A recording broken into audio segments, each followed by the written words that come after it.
people controlled him. They controlled him, they did what they wanted, and it was very difficult for him to say no, no, no.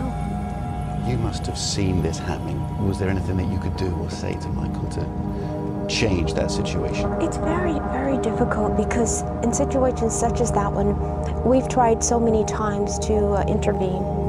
And it's not always that easy because they keep everybody at bay. They keep everyone away, actually. Everyone. How did they do that? By controlling. And I know because I have been in a controlling and abusive relationship, but by controlling him, controlling his thoughts, control what he does, not letting giving orders, not letting anyone through the gates, not letting anyone near security, things of that nature. And this way they have him and they control whatever he does.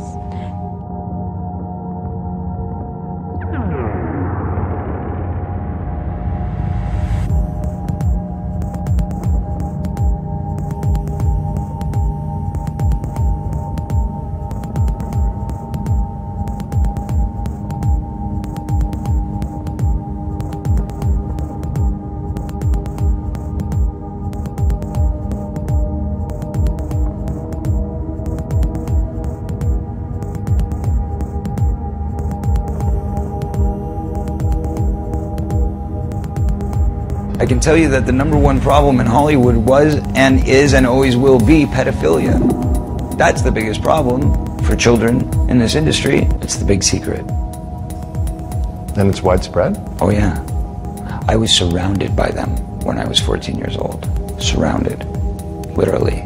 Didn't even know it. It wasn't until I was old enough to realize what they were and what they wanted and what they were about and the types of people that were surrounding me till I went, oh my God, they were everywhere like vultures.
I mean, this could have been a mixture of drugs, it could have been a cocktail that's specific, or it could also have been the fact that, you know, your body shuts down after years of abuse.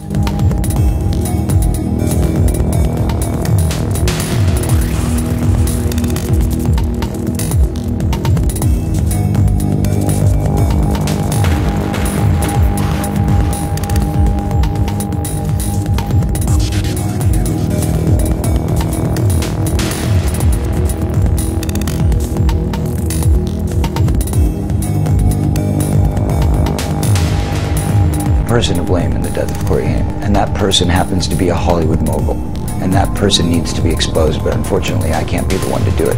But the person that knows who did it and knows who he is watching right now, I guarantee you. Because you must understand something. Michael always told me, he says, Latoya, if anything happens to me, if I die, it's because someone murdered me, because they will kill me. Yeah. They're trying to kill me. And he would say that, and it wasn't being delusional or anything. There was a circle of older men that surrounded themselves around this group of kids.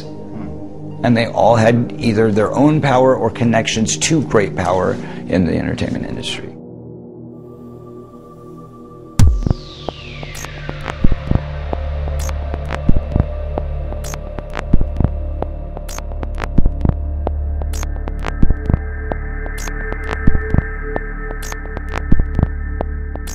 Where were you, Latoya, when you heard the sad news? I was, actually my father called me. I was at home and I had just hung up the phone with my business partner, and he had just told me about Farah, and I said, oh my, jeez, I wonder who's next because it always happens in dreams.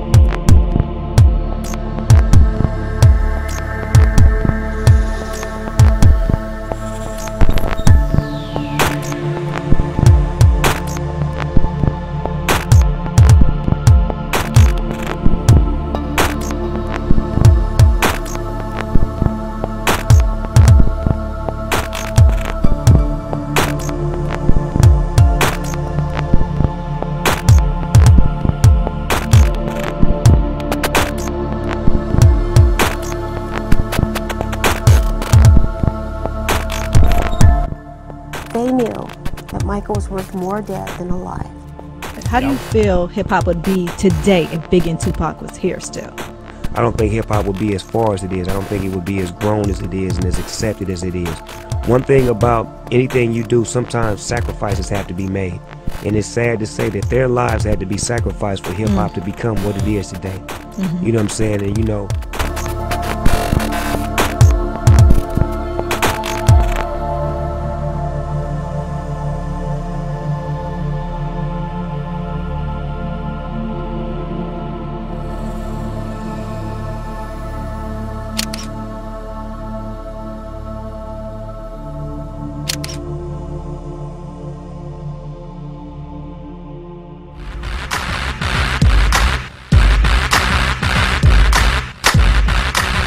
The game is bullshit, man. The game is fucking bullshit.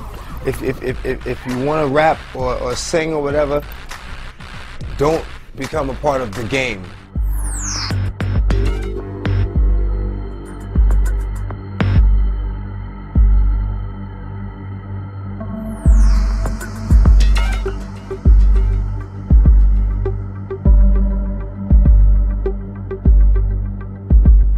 The industry ain't what it used to be.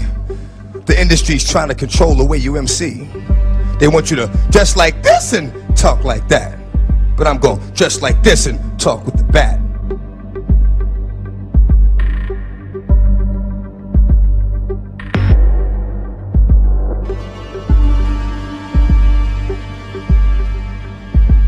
America makes you an opportunist, and at the same time they institutionalize you. So the fact that niggas get these big record deals, big money, and then go to jail shouldn't surprise you. That's what lies do. Do it every time, man. Every time, man. Every time they do it to me. They gotta be quiet about it. They get my rights violated, but I gotta be quiet about it. Let's go. Let's go. Now, let's go.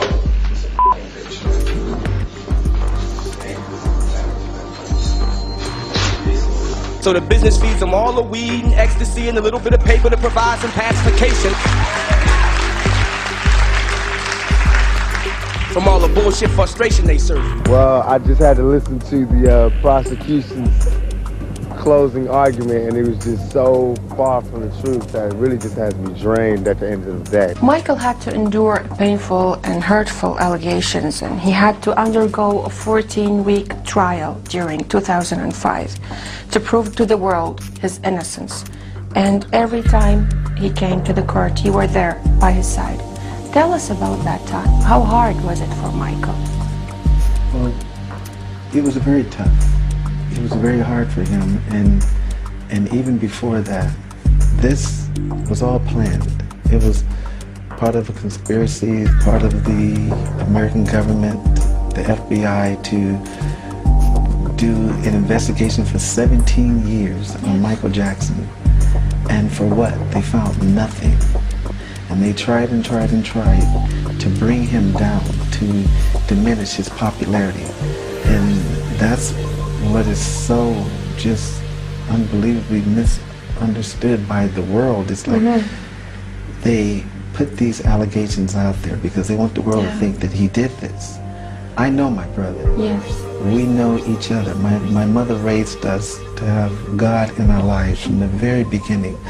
Michael never would do such thing, but this was a way to put the world focus on this while they're trying to steal his publishing, his catalog. There's no evidence that I ever sodomized it, even though you put that all over the paper. I just want print the facts so everybody can sort it out. My life is ruined because nobody has a chance to get the facts. That there was no semen found. No semen found, no forceful entry, no entry into the anal, no nothing, none of that. You know, no fingerprints on the gun. No fingerprints on the gun. Getting back to the whole trial, this was all a conspiracy, and they finally said, we got him. So the government in the U.S. was behind that conspiracy? I feel that the investigations, to investigate someone for 17 years, you don't have anything on them, and you leave the investigations open.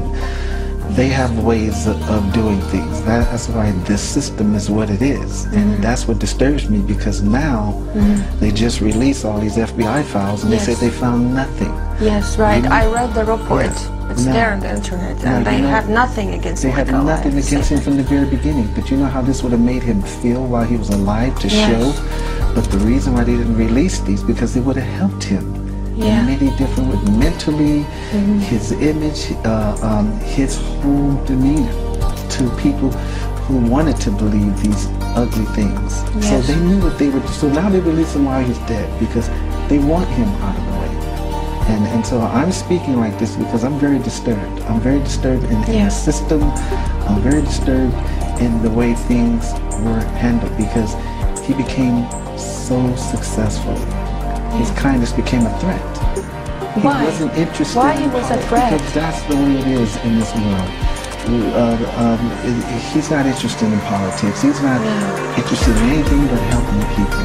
That's it. You know, there's a lot of good people in this industry, but there's also a lot of really, really sick, corrupt people in this industry. And there are people in this industry who have gotten away with it for so long that they feel they're above the law.